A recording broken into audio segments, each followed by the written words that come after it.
Bon, tu vas pas filmer technique et c'est pas dans bon côté, c'est dans RTNC.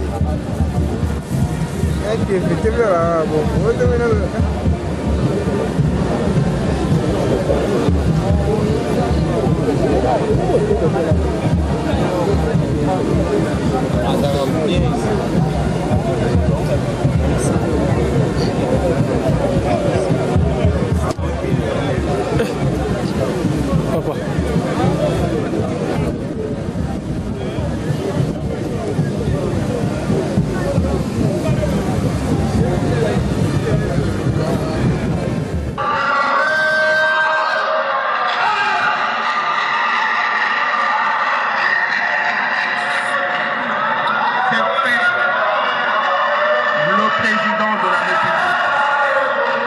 Son entrée dans la salle de congrès, tout souriant, le président de la République. Et voilà.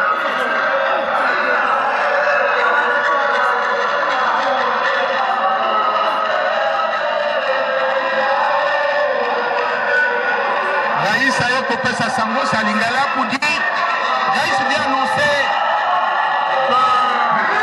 le grand changement. Raïs.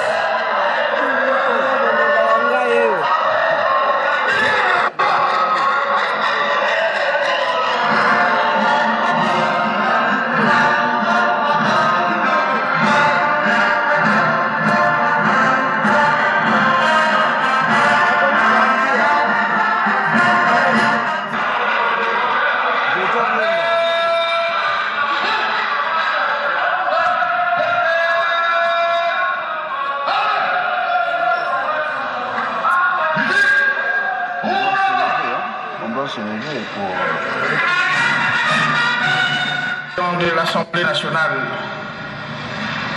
honorable président du Sénat, honorables députés et sénateurs, mes chers compatriotes, après mon adresse sur l'état de la nation le mois de novembre dernier, la situation socio-économique, politique et sécuritaire du pays m'oblige ce jour à m'acquitter de ce devoir constitutionnel plutôt que de coutume. En effet, la morosité des indicateurs macroéconomiques laisse aujourd'hui nos concitoyens perplexes au regard de son incidence bien compréhensible sur leur pouvoir d'achat. Alors qu'au plan politique, les négociations du centre interdiocésain sur l'arrangement particulier relatif à la mise en œuvre de l'accord du 31 décembre 2016 ont généré quelques inquiétudes pour avoir achoppé sur les difficultés, du reste insurmontables. Les modalités de nomination du Premier ministre et la désignation d'une nouvelle personnalité à la tête du Conseil national de suivi des accords, CENSA en sigle. Aussi, les dernières évolutions dans le Kasaï central et ses environs sont-elles restées marquées au plan sécuritaire par les actes de barbarie inacceptables et condamnables, dont la profanation et le saccage de nombreux édifices religieux, le viol et la décapitation de nombreuses femmes, d'une centaine d'éléments de nos forces de police et de l'armée, ainsi que celles de plusieurs civils et 2 experts des Nations Unies.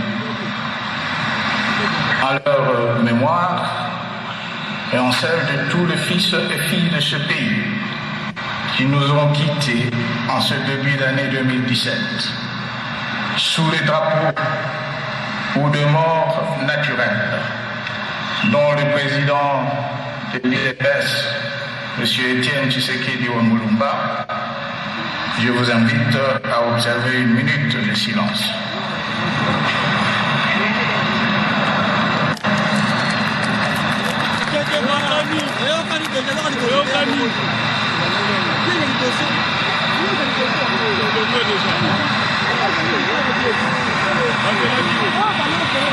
Merci.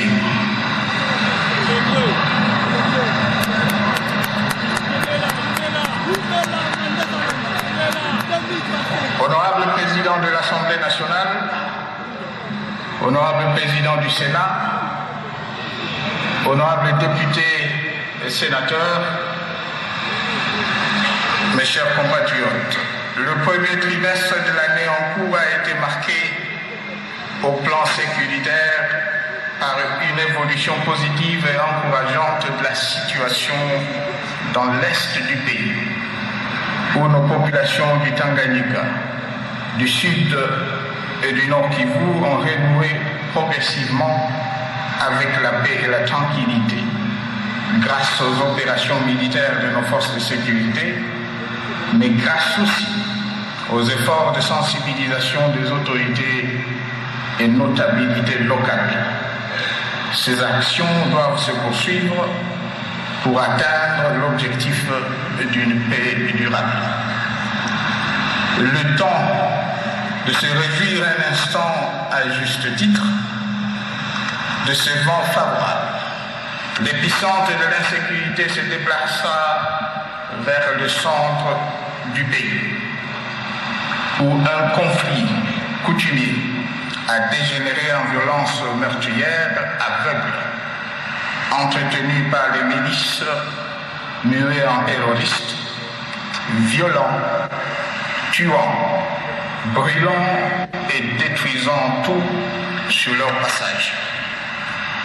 Il s'agit là, vous vous en doutez, d'une situation aujourd'hui au cœur de nos profondes préoccupations. L'énigme du départ, au contour coutumier, a été dénouée à travers un processus politique et administratif initié par le gouvernement central. Face aux atrocités inacceptables commises sur des victimes innocentes et en raison de la persistance de troubles à l'ordre public, mettant en péril la paix et la stabilité du pays, il ne nous reste plus qu'à déférer à notre obligation constitutionnelle, celle de rétablir l'autorité de l'État dans cette partie de la République par tous les moyens légaux possibles. C'est ici le sens des ordonnances que je viens de signer, mettant en place un secteur opérationnel dans le Kasaï.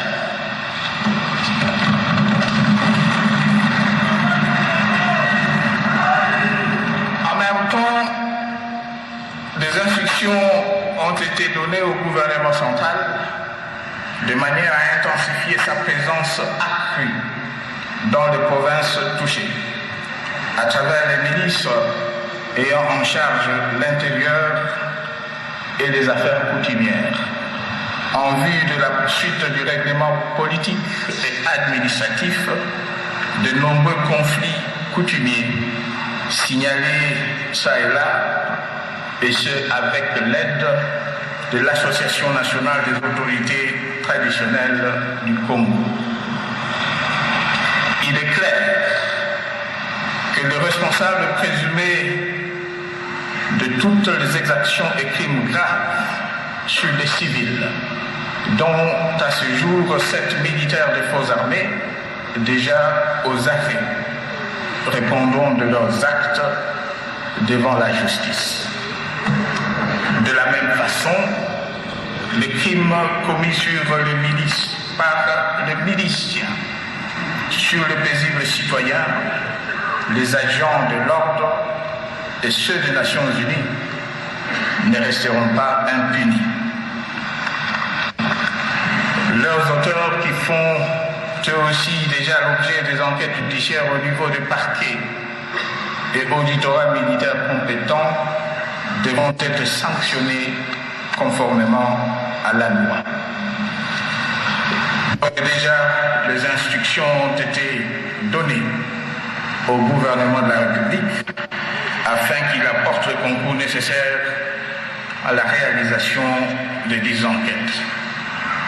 En attendant, je lance un appel au calme dans le Kasaï central et j'invite les quelques jeunes entraînés dans des aventures sans lendemain aux conséquences dévastatrices pour nos populations de provinces affectées à déposer les armes et à cesser leurs actions criminelles. Honorable Président de l'Assemblée nationale, Honorable Président du Sénat, Honorable députés et sénateurs, je me fais le devoir de rappeler, une fois de plus, la fragilité des fondamentaux de notre tissu économique, tourné essentiellement vers le secteur tertiaire, et marqué d'une part par l'importation de biens de première nécessité consommés par les Congolais et que nous ne produisons pas, et d'autre part par l'exportation de matières premières vers le pays industrialisé, source de nos principales recettes budgétaires, mais dont la fixation de cours échappe à notre contrôle.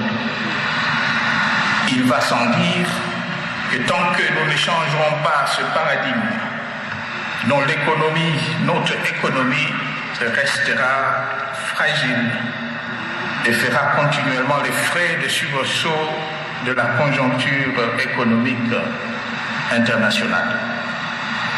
Dans le même ordre d'idées, tant que notre système fiscal sera écrasant, discriminatoire et truffé d'une parafiscalité lourde, le climat des affaires ne sera pas propice à l'investissement productif ni civisme fiscal. Aujourd'hui, nous avons pris la mesure du défi. Il nous faut agir sans plus attendre. En plus des investissements publics légitimes, l'option est donc définitivement levée de promouvoir le soutien au secteur privé productif à travers particulièrement l'appui direct